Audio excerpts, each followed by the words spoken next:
Applying for the right credit cards at the right time is key to winning this credit card game. Get either of those wrong and you could lock yourself out of the cards you really want, waste hundreds of dollars on annual fees that you really don't need, or just leave money sitting on the table, which is the worst feeling. To help you avoid that, today I'm sharing 4 tips while walking you through 2 of my channel members' credit card setups so you can see exactly how these tips play out in real life. This is episode 5 of our wallet audit series where I review your credit card setups. And if you want to be a part of future episodes, feel free to join the channel membership through the little join button underneath this video if you're watching on desktop, and submit your wallet through the wallet audit submission form underneath any of the members only videos. To kick things off, I want to give a quick overview of the 2 credit card setups that we'll be looking at today, one from Jarvis and one from Jorge. By the way, I have to just give a shout out to these 2 guys for their support on the channel. Not only do they watch and comment on almost all of my videos, but they've also chosen to support me financially, which is just something I'm so grateful for. And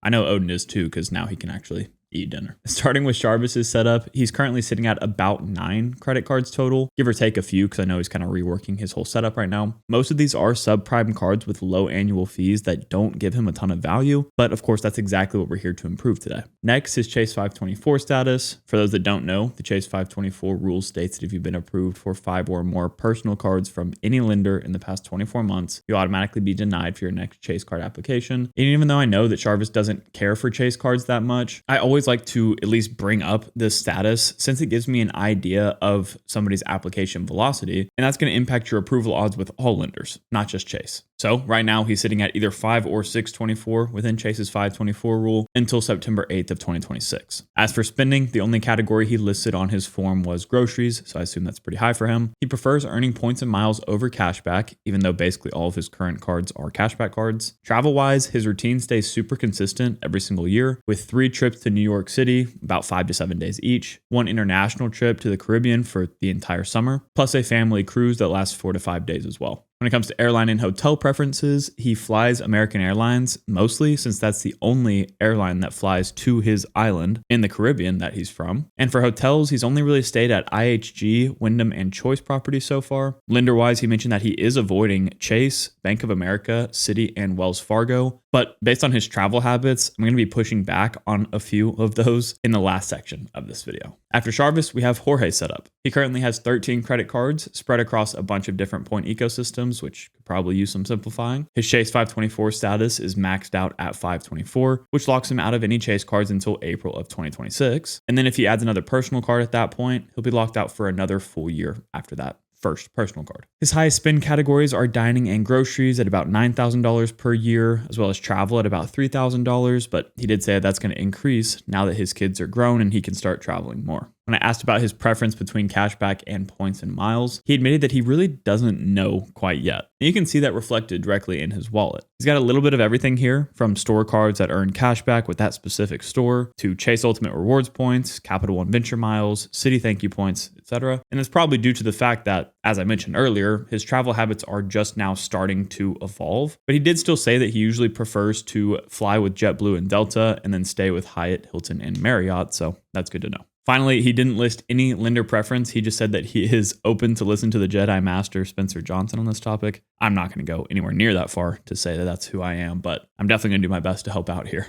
Now that we've got a baseline understanding of both of their setups, let's dive into those 4 tips that I mentioned that I think will help you avoid applying for the wrong credit cards or mistiming your applications. And just to be clear here, I don't really need to say this, but I will anyways. None of what I'm going through in this video is meant to bash on either Jorge or Jarvis at all. There's always extenuating circumstances that lead to people building out the setups in the ways that they do. So any advice or criticism I have is really just me pulling out something very small that I found in their journey so far and extrapolating it to something bigger so that you watching can learn no matter what stage of the credit card game you're in. Tip number 1 is don't rush. Let's zoom in on Jarvis's setup, specifically his first 5 credit card applications. In his first 2 years, he applied for 5 subprime credit cards spaced out by about 3 months each. If you've seen my video about how often to apply for credit cards, here's my general framework. Start with whatever decent beginner credit card you can get your hands on that is not predatory, so usually the Discover It Cashback or like the Chase Freedom Rise. Wait 6 to 12 full months before applying for your second credit card. That way you can allow your credit history to build up and get access to good rewards cards that can become the foundation of your credit card setup. After that second card, you can move a bit quicker, say, apply for a card every 3 to 6 months, and that should be safe as long as you're taking into account each lender's application rules. Jarvis did some of this, but not all of it, and that slowed down his path to better credit cards. After he got the Discover Chrome card, which I would assume was the Discover It Secured that later graduated to the Chrome card, he waited just 5 months before applying for card number 2, the Ally Platinum. That's probably a card that like 99% of us haven't heard of before. And I'm assuming that he went with that card, another kind of subprime card, because he didn't have any credit history aside from that Discover Chrome. And with that being a new secured card, the banks really don't have any reason to approve him for an unsecured loan. So he probably wasn't left with many options. Instead of pulling the trigger on that one, ideally he could have maybe just waited a few more months to apply for a long-term keeper card like the Chase Freedom Unlimited maybe. If he was denied, he could have then just waited a few more months, let that Discover It Secured graduate to the Chrome card, and continue building that credit history and credit score so that you don't have to worry about getting denied in the future. And better yet, even before all of this, technically he could have had a trusted family member or friend add him as an authorized user to one of their credit cards if they have good credit history, because by being an authorized user, you assume the credit history on the card that you are that authorized user for. And that can really expedite someone's journey. And that's why I plan to do that for my kids whenever I do have them one day.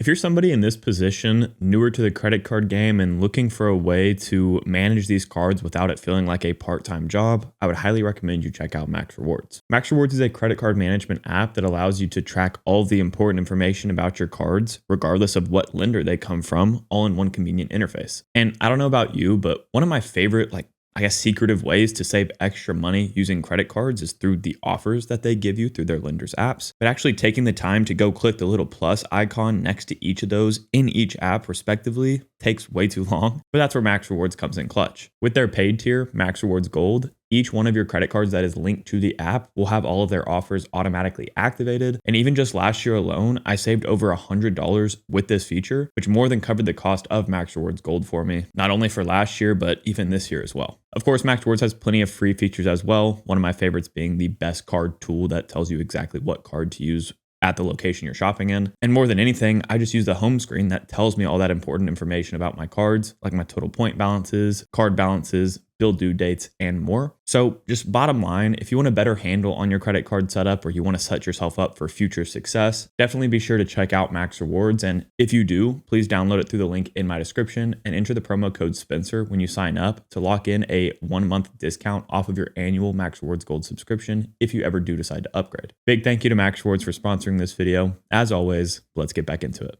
Back to his cards. 3 months after that Ally Platinum card, he got 2 Credit One cards, the Credit One Amex and the Credit One X5. Y'all know how I feel about Credit One cards in general. As a lender, they have always fallen into the trash tier in all of my ranking videos. But with that, you may be wondering why I didn't immediately list the X5 card as a cancel. And honestly, it's because surprisingly, it's not that bad of a credit card, I guess. It actually gives you 5% back on gas, groceries, internet, cable, TV, and phone services. And if that sounds too good to be true, it is. Not only does it have a $5,000 cap on spending per year, but it also has a $95 annual fee attached. So calculating the break-even point of this card compared to just a 3% no annual fee card in the same categories, you would need to spend $4,750 on it. Subtracting that from the $5,000 spending cap means you only have $250 worth of spend above that break-even point, which I just don't think is worth it with all the other card options we have out there these days. Regardless, technically this card is okay, but again, it's not one I would probably recommend applying for if I could,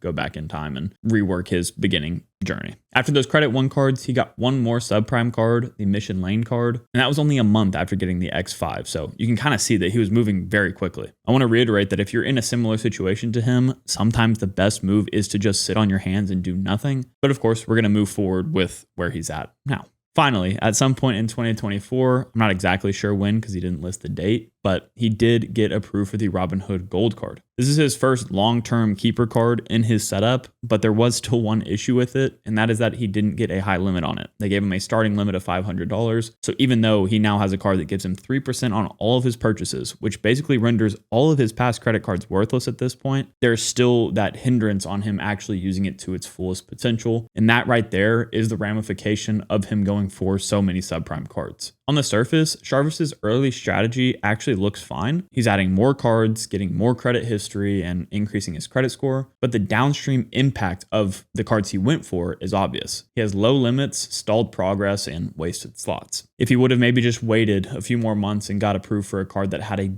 better starting limit on it, then maybe the lenders that give the Robinhood Gold card would have seen that and given him an automatic limit higher than that. But now he's stuck trying to find a way to still utilize it despite its low limit. Like I mentioned earlier, Charvis has recovered really well from this, and he's really set up good for success at this point. But for anybody that might be in that starting stage, I wanted to show you how you can avoid some of that BS that comes along the way. Tip number 2, don't neglect boring credit cards. This was actually the entire thesis of one of our past members wallet audit videos, and that's because it comes up so frequently. Honestly, I really think it only applies to those of us that are obsessed with the credit card game. We get impatient, we chase the glitz and glam of these premium travel credit cards and all of this crap without completing, the building of our foundation. This is actually why you see a good amount of my thumbnails and titles leaning more negative. That's not for the clicks. That's because there's so much hype and promo about cards being like the best thing since sliced bread, but that is just not the case. And sometimes that leads people in the complete wrong direction. So I try to combat that with some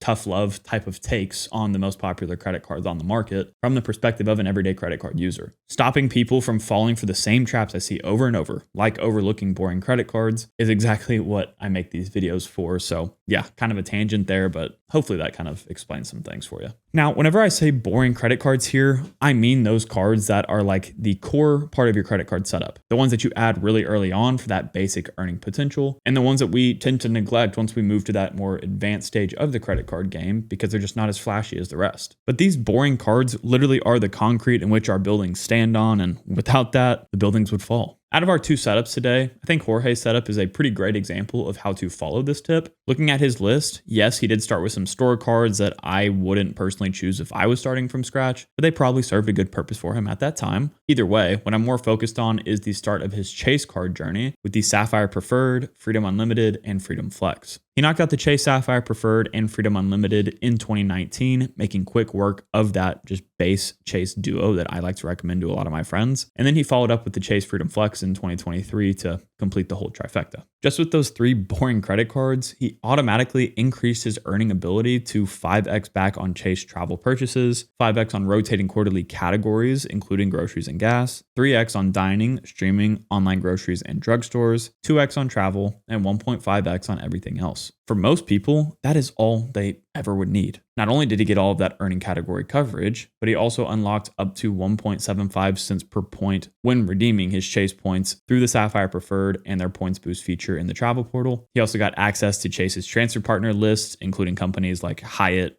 Southwest, and United, which you can't get elsewhere aside from with Built. And since all of those cards earned Chase Ultimate Rewards points, he only had one login for each of them and one place to manage everything, which is perfect for somebody who doesn't really want that complexity. Obviously, Jorge is okay with that complexity since he now has 13 cards in his setup, but again, I wanted to extrapolate a point here for a lot of the common credit card users who might only need those 3 cards. Now, fast forward to 2025, and Jorge has actually done that exact same strategy with Citi now. Since July of 2025, he's added the Costco card, the Citi Custom Cash, and the Citi Strata Premier to his setup, which shows that once again, he is not wasting any time when building out the boring core credit card setup with each of the lenders that he chooses to go for. At this point, though, he does have a ton of overlap with his categories since he is covered fully in 2 ecosystems, and we will dig into that more in a couple of sections here. But the point stands here that he is very methodical. He kind of goes all in on one points ecosystem, gets all of the boring cards in that ecosystem, then he reevaluates before chasing anything else.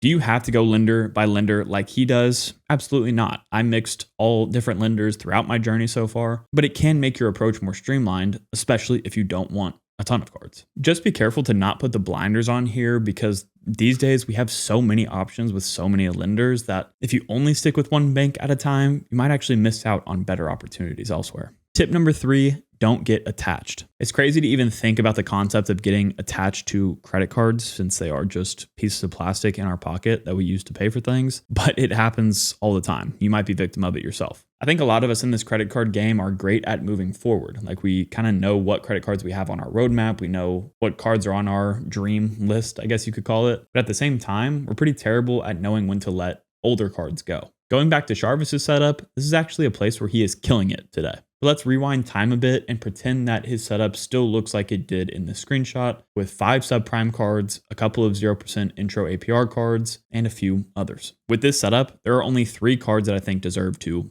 stay around. Those being the Discover Chrome, the Robinhood Gold, and the Built MasterCard. The Discover Chrome is not one that he's going to be using for rewards. It's a pretty lackluster card overall, but it is his oldest credit card, which means that it's propping up his average age of accounts, which makes up 15% of his credit score. So by putting one charge on it every 6 months or so to keep that alive, that's only a positive for his overall credit report. With me being worried about average age of accounts though, you may be wondering why I'm telling him to maybe consider canceling 6 out of his 9 credit cards, because wouldn't that really hurt his average age of accounts? Well, if you've seen my video about what I wish I knew before canceling cards, you would know it's a bit more complex. When you close a credit card in good standing, it will age on your credit report for another 10 years, therefore positively contributing to your average age of accounts and on-time payment history. So the only immediate impact canceling a card will have on your credit score will be whenever you lose the credit limit associated with that card, which will decrease your total available credit, increase your credit utilization, and temporarily ding your credit score. But remember from tip number 1 that all of the 6 cards I'm talking about Jarvis canceling here are either subprime or 0% intro APR cards that shouldn't have a high credit limit on them to begin with. So by canceling them, it shouldn't have a drastic impact to his credit report. And I haven't even mentioned this yet, but 3 of those cards have pesky annual fees on them. Like the Credit One Amex card has a $39 annual fee with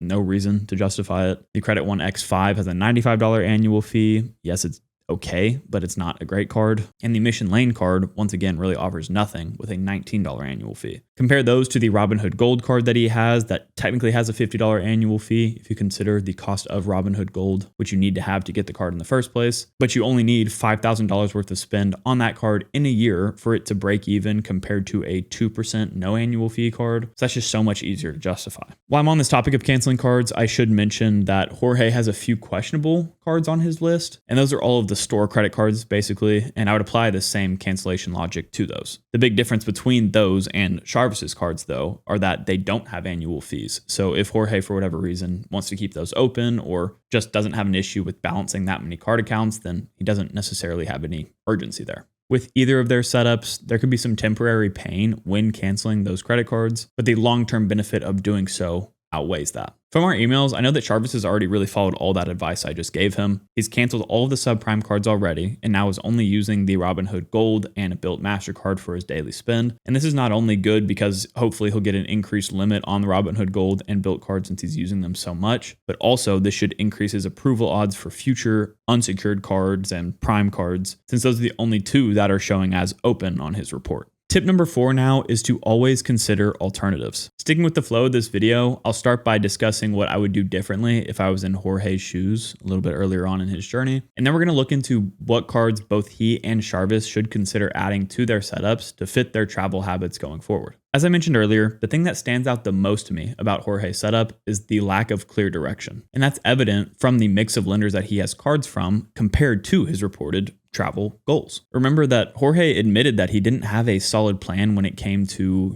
earning cash back versus points and miles. He's just been open to anything. And I think that's a perfect example of the paradox of choice that we all face in this credit card game. Sometimes we get so overwhelmed with all the options out there, like I'm struggling with that right now in my current roadmap and everything. So we just end up going with what's popular at the time and not really thinking of the long-term impacts of that. Aside from the store cards in his setup, there are 3 that kind of stand out to me that might be adding more complications than value. The City Simplicity, the Costco card, and the Venture X. I completely respect the City Simplicity as a 0% intro APR card if that's something that you need, but considering it's been 3 years since he applied for that card, I would assume that he doesn't need it anymore and could probably get rid of it. Next is the Costco card, and looking at his current category coverage, the only competitive advantage that this card offers him would be 5% back on gas purchases at Costco, which is definitely not a bad perk at all, but if I was in his shoes, I might consider doing something different. The PayPal debit is a card that I keep talking about in every one of these videos, and that is just because it is still one that doesn't seem to be showing up in many people's setups. And I don't know why, because it gives you 5% back on up to $1,000 worth of spend every single month on a category of your choice, which most people either choose gas or groceries. And since it is a debit card, it doesn't show on your credit report and therefore is like a perfect option if you're somebody trying to garden your 524 status or application frequency. Since Jorge already has the Costco card, I wouldn't recommend, not putting any gas spend on it or anything like that, but I would still consider getting the PayPal debit since he could use it to get 5% back inside of Costco. That's exactly what I do. I've selected groceries as my category for the PayPal card every month, and it works to give you 5% back in Costco since it's a debit card. And right now, his highest earning rate for that category would be 2x with his Capital One Venture X, so this is a big upgrade. Jarvis could also benefit from this card actually. With the Robinhood Gold giving him a flat 3% on everything and Built only really being competitive with dining and rent, the PayPal debit could easily slot in for his reported highest earning category of groceries. I know that he is wanting to go down the travel route, so this isn't necessarily a permanent move, and once he starts adding more travel cards, he could easily stop using it. But just as a reminder for anybody out there, if you're redeeming your points and miles for 1.67 cents per point or less, mathematically, a 5% cashback card beats a 3x points and miles card. The last card that stands out from Jorge's setup is the Venture X, and that's because it's his only Capital One credit card earning Venture miles, and the transfer partners of Capital One don't align with his preferred hotels and airlines. I imagine he added it for the $300 annual travel credit, 10,000 anniversary miles, and then Capital One and Priority Pass lounge access, which are all really solid perks. But if he's using it for 2x back on all of his miscellaneous spend, which is what a lot of us do, without a clear redemption plan for those miles, it could be wasted spend. Of course, if he plans to travel internationally, then Capital One's transfer partners are amazing, or he could use airline alliances to book domestic flights through international airline partners. But if simplicity is the goal, then having one loan card in an ecosystem really spreads his spend thin. Not to mention, he already has a full Chase trifecta and Citi duo at this point, so his spending is already pretty thin. But to be fair, some of these cards could have just been sign-up bonus plays, and I completely understand that approach. That's what I basically solely do at this point in my journey. But if not, this is where being more intentional and considering all alternatives is really smart. And while we're on this subject of considering alternatives, I want to give both of these guys some more recommendations for cards that they could maybe add to better suit their travel habits going forward. That way they leave with some more action points, I guess. For Jarvis, I have a path that I'd be pretty confident in following. If you recall from his audit form, he initially stated that he was avoiding Chase, Bank of America, Citi, and Wells Fargo credit cards. Yet he mainly flies with American Airlines since that's the only airline serving his home island in the Caribbean, and he's mostly stayed at IHG, Wyndham, and Choice properties. I'm fine with him avoiding Bank of America,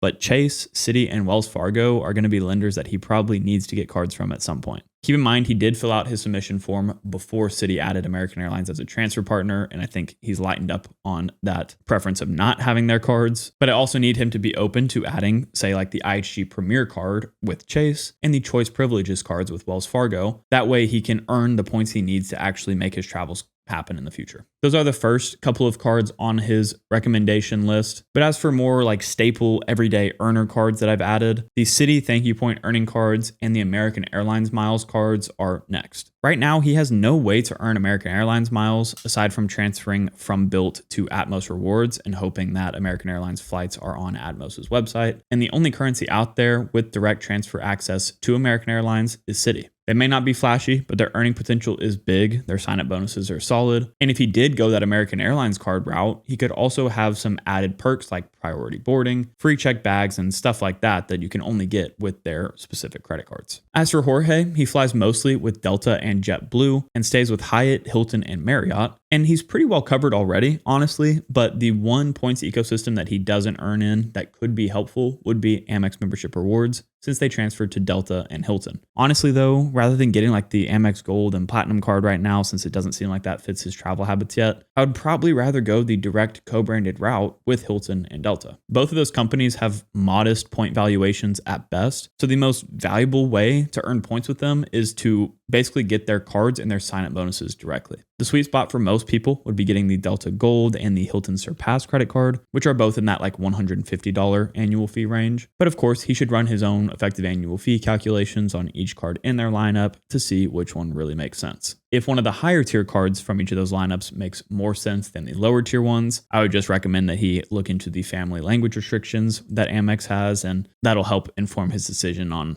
which one to start with. At the end of the day, no matter what stage of the credit card game you're in, I hope that you can remember these 4 tips. Don't rush. Don't neglect boring credit cards, don't get attached to your credit cards, and always consider alternatives. If you keep those in mind, you'll avoid wasting time on the wrong credit card applications, you'll cut the cards that no longer serve you, and you'll build the best setup for your lifestyle and your goals. At this point, if you want to see how I apply these concepts and more to other subscribers' credit card setups, click into this video next. As always, Odin and I both really appreciate you watching this video. If you enjoyed it, please consider leaving a like and subscribing to the channel, and we'll catch you guys next time.